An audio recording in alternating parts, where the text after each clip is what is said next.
नमस्कार दोस्तों।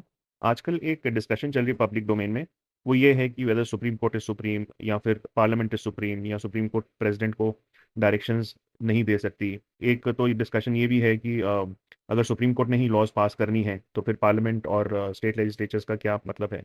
तो इस चीज़ को समझते हैं। नंबर 1, कोई भी अगर बॉडी है, कोई भी अथॉरिटी है, बॉडी है, इन द सेंस कि मान लीजिए जैसे प्रेसिडेंट ऑफ इंडिया हैं, प्राइम मिनिस्टर हैं, पार्लियामेंट है, हाई कोर्ट्स हैं, सुप्रीम कोर्ट है, उनके जजेस हैं, ये सारे they are created by the constitution. अब मान लीजिए कॉन्स्टिट्यूशन अगर ना हो, तो ना ही पार्लियामेंट होगा, ना ही सुप्रीम कोर्ट होगा, ना ही हाई कोर्ट होगा, बिकॉज ये किस तरीके से एग्जिस्टेंस में आए हैं, ये कॉन्स्टिट्यूशन ने मेंशन किया है अंडर द रिस्पेक्टिव आर्टिकल कि there shall be a parliament, there shall be a supreme court of India, etcetera etcetera. So therefore they have come into existence. So अब जो डॉक्यूमेंट उनको एग्जिस्टेंस में ला रहा है, they will be govern by that document only. So therefore ना parliament supreme है, ना सुप्रीम कोर्ट सुप्रीम है, ना हाई कोर्ट सुप्रीम है, ना कुछ। इन सब इन सब के ऊपर है constitution. Constitution is supreme. Constitution is supreme to the parliament also. Constitution is supreme to the president also. Constitution is supreme to the Supreme Court judges also, High Court judges also, etc. etc. और इन सबको they have to act within the four corners of the Constitution and its framework. अब as per our constitutional scheme, it is a Supreme Court which can interpret the Constitution. जो भी constitution की interpretation में कभी कोई ambiguity आती है या कंफ्यूजन आती है, तो it is the supreme court which will interpret it. अब मान लीजिए किसी कॉन्स्टिट्यूशनल अथॉरिटी ने कोई एक्ट या ओमिशन किया है, नाउ वेदर दैट एक्ट और omission is constitutional or not, it's constitutional और अनकॉन्स्टिट्यूशनल, कोई तो डिसाइड करेगा। So that is the supreme court. So as and when there is something which is as and when कोई ऐसा issue आता है कि कुछ कॉन्स्टिट्यूशनल हुआ है या अनकॉन्स्टिट्यूशनल हुआ है, तो supreme court steps in because it's it's function, it's it's duty to interpret the law and to come to a conclusion कि वो एक्ट या ओमिशन किसी अथॉरिटी का वो कॉन्स्टिट्यूशनल है या अनकॉन्स्टिट्यूशनल है।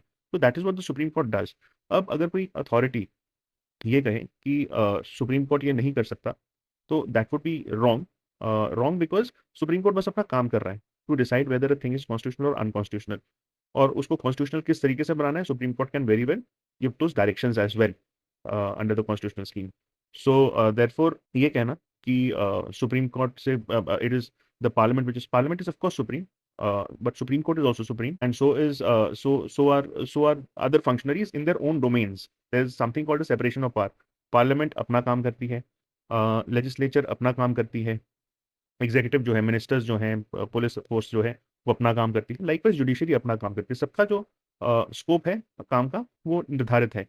अब क्या जुडिशरी को लेके पार्लियामेंट कोई लॉ पास नहीं कर सकती? बिल्कुल कर सकती है, बट वो लॉ कॉन्स्टिट्यूशनल है या नहीं, सिर्फ वो लॉ नहीं, कोई भी लॉ कॉन्स्टिट्यूशनल है या नहीं, वो जुडिशरी का काम है डिसाइड करना, कॉन्स्टिट्यूशनल कोर्ट्स का काम है डिसाइड करना। तो that is what they do. Checks and balances हैं, जुडिशरी की पावर वो भी एग्जीक्यूटिव और लेजिस्लेचर चेक करती है। और ऐसा नहीं है कि जुडिशरी के पास अनट्रैमल्ड पावर्स हैं। जुडिशरी अपने डोमेन में काम करती है, लाइकवाइज एग्जीक्यूटिव एंड लेजिस्लेचर वो भी अपने अपने डोमेन में काम करते हैं। सो जुडिशरी अपना काम करती है when it decides whether an act और omission is constitutional unconstitutional. Likewise legislature और एग्जीक्यूटिव अपना काम करते हैं जब लेजिस्लेचर या पार्लियामेंट अपना लॉ बनाती है और एग्जीक्यूटिव उसको इंप्लीमेंट कराती है। So there should be no confusion with respect to the fact कि सुप्रीम कोर्ट एक सुपर पार्लियामेंट बन गई है, या फिर what's the need of legislature and executive अगर सुप्रीम कोर्ट नहीं कर रहा। सुप्रीम कोर्ट बस अपना काम कर रही है to decide whether an act और मिशन इज कॉन्स्टिट्यूशनल और अनकॉन्स्टिट्यूशनल।